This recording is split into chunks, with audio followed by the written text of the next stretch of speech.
Lorsque nous entendons le mot sorcellerie, nous pensons généralement à ces histoires de sorcières jetant des sorts dans un chaudron bouillonnant, n'est-ce pas? La culture populaire nous a appris à associer la sorcellerie à l'occulte et à la magie, mais c'est bien plus que simplement des œuvres visant à enchanter ou maudire quelqu'un. En réalité, la sorcellerie englobe tout acte réalisé à travers des forces spirituelles maléfiques pour nuire ou manipuler le but de quelque chose, apportant la tromperie aux personnes. Ce n'est pas une coïncidence si la Bible, tant dans l'Ancien que dans le Nouveau Testament, condamne toutes sortes de sorcellerie, précisant que tout ce qui y est associé ne vient pas de Dieu, mais de Satan et de ses démons. Et c'est si sérieux que Jésus a émis un avertissement très clair sur ce qu'il fera à ceux qui pratiquent la sorcellerie lors de son retour. Dans le chapitre 21 de l'Apocalypse, le Seigneur a déclaré « Mais pour les lâches, les incrédules, les abominables, les meurtriers, les impudiques, les enchanteurs, les idolâtres et tous les menteurs, leur part sera dans l'étang ardent de feu et de soufre, ce qui est la seconde mort. » Regardez ceci, frères et sœurs, aussi puissante que soit la force destructrice de la sorcellerie. Son aptitude à s'infiltrer dans n'importe quel domaine de la vie des gens et des institutions sans que personne ne s'en rende compte est tout aussi redoutable. Elle peut se déguiser en bon esprit et commencer à vivre parmi nous sans nous déranger. Et bien sûr, les églises sont également des cibles de cette action maléfique, car c'est là que se rassemblent les enfants de Dieu, et nous savons tous que le but principal du diable est de séparer les chrétiens de Jésus, détruisant ainsi leur vie à travers mensonges et tromperies.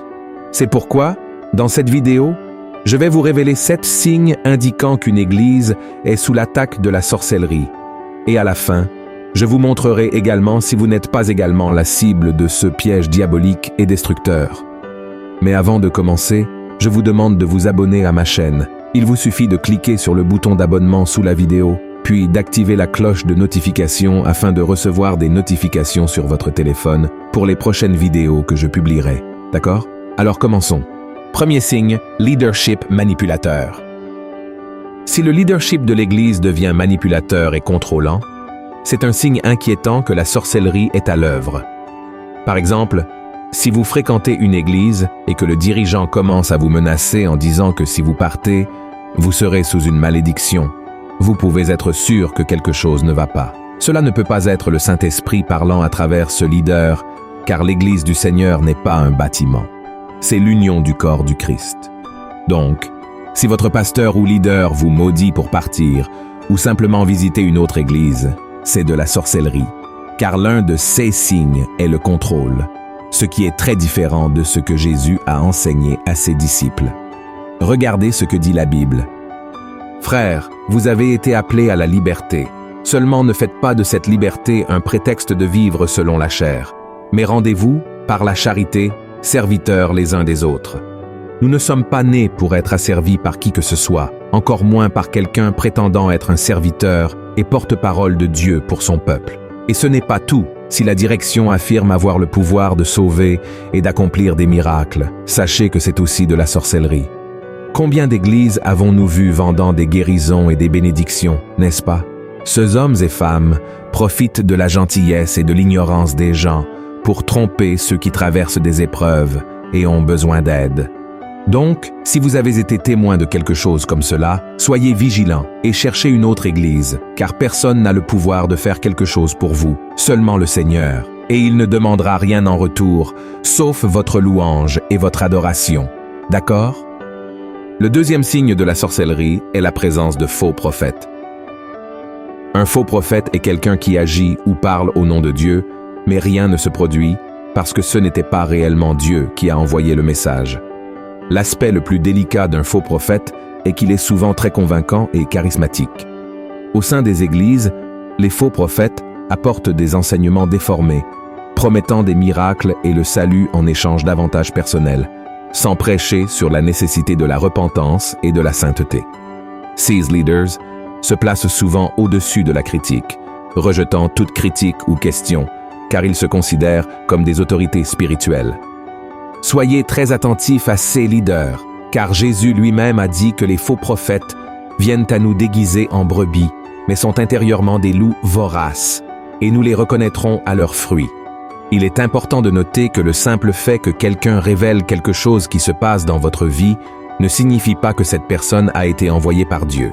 Beaucoup de gens sont utilisés par le diable avec le don de divination parce que l'ennemi est autour de nous et sait ce qui se passe, mais cela n'a rien à voir avec la révélation du Saint-Esprit. Ces individus devinent ce que nous traversons, mais leurs paroles ne construisent rien de positif. Pour discerner si une révélation vient de Dieu, examinez si la personne qui la transmet porte les fruits de l'Esprit, tels que décrits dans Galates, chapitre 5, verset 22. Bien que personne ne soit parfait, si le prophète manque d'amour et d'humilité pour reconnaître ses fautes, quelque chose ne va pas. Supposons que vous ne connaissiez pas cette personne et que vous n'ayez aucune information sur sa vie. Dans ce cas, ce que vous devriez faire est d'examiner la prophétie. Commencez par vous demander si la prophétie est conforme à ce que la Bible enseigne. Par exemple, si quelqu'un dit que vous devriez vous marier avec quelqu'un, mais que vous ou cette personne êtes déjà marié, vous pouvez être sûr que cela ne vient pas de Dieu, car la Bible enseigne que Dieu déteste le divorce. Et l'apôtre Paul a déclaré que même les anges du ciel n'ont pas l'autorité d'aller contre ce qui est écrit dans la parole de Dieu. Si la prophétie contredit les enseignements bibliques, vous pouvez la rejeter immédiatement. De plus, vérifiez si vous ressentez une paix intérieure. Si une parole apporte confusion, peur ou division, soyez assurés qu'elle ne vient pas du Seigneur. Amen. Il est important de souligner que Dieu continue d'utiliser des personnes pour parler à son peuple. Et le terme « faux prophète » existe parce qu'il y a aussi des milliers de vrais prophètes utilisés par Dieu. La différence entre les deux réside dans leur message. Le vrai prophète se concentre toujours sur la direction du cœur des gens vers Jésus et la liberté qu'il a accomplie sur la croix, d'accord?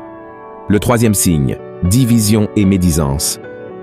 L'un des moyens les plus rapides de comprendre l'essence d'une église est d'observer comment les membres se traitent les uns les autres. Si vous allez dans une église et que vous remarquez que les gens parlent constamment en mal les uns des autres, critiquent la direction et se plaignent de tout, ce qui concerne cette communauté, vous pouvez être sûr que la sorcellerie est à l'œuvre.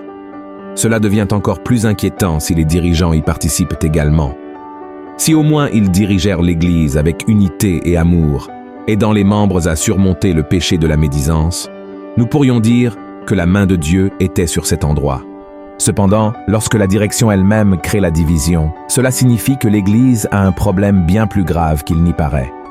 Lorsque Satan voit des dirigeants et des membres médire et parler négativement les uns des autres, il se réjouit. Car en réalité, ils l'aident à accomplir sa mission, qui est de détruire l'Église du Christ. Curieusement, même après tout cela, les gens lèvent toujours les mains et adorent Dieu comme si rien n'allait mal. Cependant, le problème ne s'arrête pas là. Malheureusement, de nombreux leaders spirituels profitent de la confiance qu'ils ont des gens pour entendre leurs secrets, puis les répandent à tout le monde. Frères et sœurs, l'Église devrait être un lieu où les gens peuvent chercher le Seigneur et trouver du soutien, un endroit où ils peuvent parler de leurs problèmes et recevoir du réconfort de ces leaders. Si cela ne se produit pas, c'est parce que l'ennemi est déjà présent en cet endroit. En tant que pasteur, je sais que beaucoup de gens vont à l'église parce que c'est le seul endroit où ils se sentent écoutés et réconfortés sans jugement. Et l'une des pires choses qu'un leader puisse faire est de profiter de la vulnérabilité de quelqu'un. C'est démoniaque car cela va à l'encontre de tout ce que Jésus enseigne. Le quatrième signe, l'idolâtrie. Si une église propose ou vend un objet pour la protection, la guérison ou la bénédiction à ses membres, sachez qu'elle est sous l'influence de la sorcellerie. Peu importe le nombre de versets bibliques qu'ils utilisent pour vous convaincre du contraire, cela ne vient pas de Dieu. Rien ne peut vous sauver et vous bénir, sauf le nom de Jésus, d'accord? J'ai vu de nombreuses dénominations religieuses vendre des huiles, des serviettes, des bouteilles d'eau et même des balais et d'autres objets à des prix exorbitants avec la promesse que cela apportera prospérité et santé, mais il s'agit simplement d'une tromperie de Satan pour emprisonner les gens dans l'idolâtrie. C'est vrai, frères et sœurs. Beaucoup de gens ont une vision déformée de l'idolâtrie, pensant qu'elle est seulement liée au culte d'image, mais ce n'est pas tout à fait ainsi. L'idolâtrie est tout ce qui prend la place de notre foi en Dieu, en Jésus. Et cela ne s'applique pas seulement aux objets. De nombreuses églises sont contaminées par la sorcellerie car elles idolâtrent leurs dirigeants. c'est-à-dire qu'elles ne adorent pas Jésus, mais ces hommes ou femmes qui prétendent être oints. Cependant, elles ont tort de ne pas conduire les gens à adorer uniquement le Seigneur. Le 5e signe, le rejet des dons spirituels. Si vous remarquez que la direction d'une église ignore les membres qui ont reçu des dons spirituels de Dieu, sachez que quelque chose ne va pas. J'ai été témoin de cas où Dieu a commencé à utiliser la vie d'un membre de l'église, bénissant les gens de cette communauté. Cependant, du jour au lendemain, ce frère a été retiré du ministère et n'a plus été invité aux événements de la congrégation. À une autre occasion, j'ai rencontré un couple qui a été expulsé d'une église traditionnelle parce que, pendant le temps de louange, tous deux ont reçu le don des langues ensemble, et le pasteur les a invités à partir et à trouver une autre église. Une véritable église chrétienne encourage les gens à développer leurs dons avec sagesse, ordre et décence, comme l'a enseigné l'apôtre Paul. Elle ne devrait pas simplement tourner le dos aux personnes à cause de la jalousie, de l'envie ou de la religiosité. Le diable est la manifestation du Saint-Esprit dans l'Église et fait donc tout pour causer la discorde et la rivalité parmi les frères. Le 6e signe est l'apostasie. C'est un mot que nous avons beaucoup entendu ces derniers temps, surtout lorsque quelqu'un prêche sur les signes du retour du Christ. Le mot apostasie signifie l'abandon ou la renonciation de la foi en Jésus. Ainsi, lorsque vous entrez dans une église et que vous voyez des gens faire tout à leur façon, sans amour et sans crainte de Dieu, cela signifie que l'ennemi est déjà entré et il est à l'œuvre. Par exemple, il y a de nombreuses églises où leurs dirigeants prétendent servir Dieu, mais ils modifient le contexte de la parole pour leur propre bénéfice, utilisant les dîmes et les offrandes pour des choses non liées à l'œuvre de Dieu. Beaucoup d'entre eux provoquent des scandales en tombant dans des péchés sexuels et plaident même en faveur des mariages homosexuels. En résumé, ils commettent toutes sortes d'erreurs et utilisent l'Église comme un bouclier pour justifier qu'ils sont enfants de Dieu et que le Seigneur les aime tels qu'ils sont. Autant nous sommes véritablement imparfaits, l'Église ne peut pas être un lieu qui embrasse le péché et le traite comme quelque chose de normal. Christ a aimé l'Église pour prendre soin du pécheur, en leur montrant le chemin de la repentance et un changement de vie. Amen. Le 7e signe, le manque de vrai culte.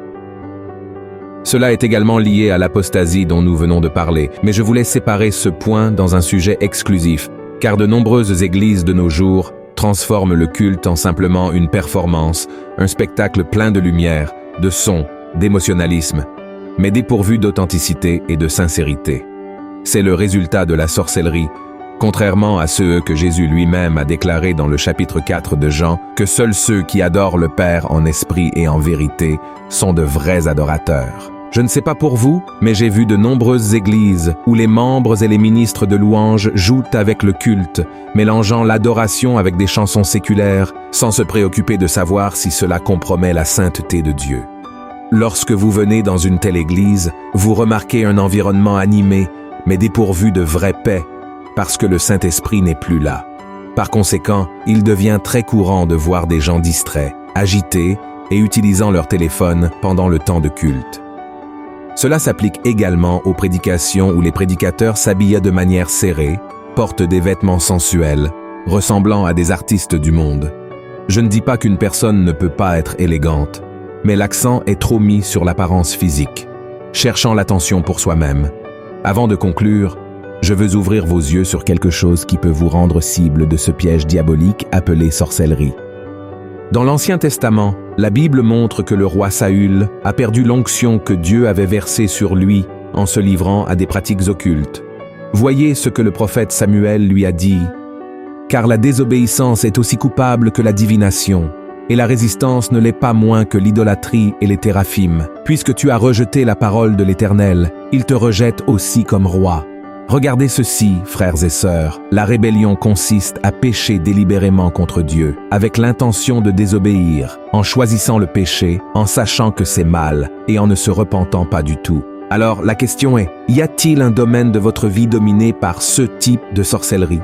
Peut-être que c'est la pornographie, la prostitution, le mensonge, la malhonnêteté, peu importe ce que cela peut être.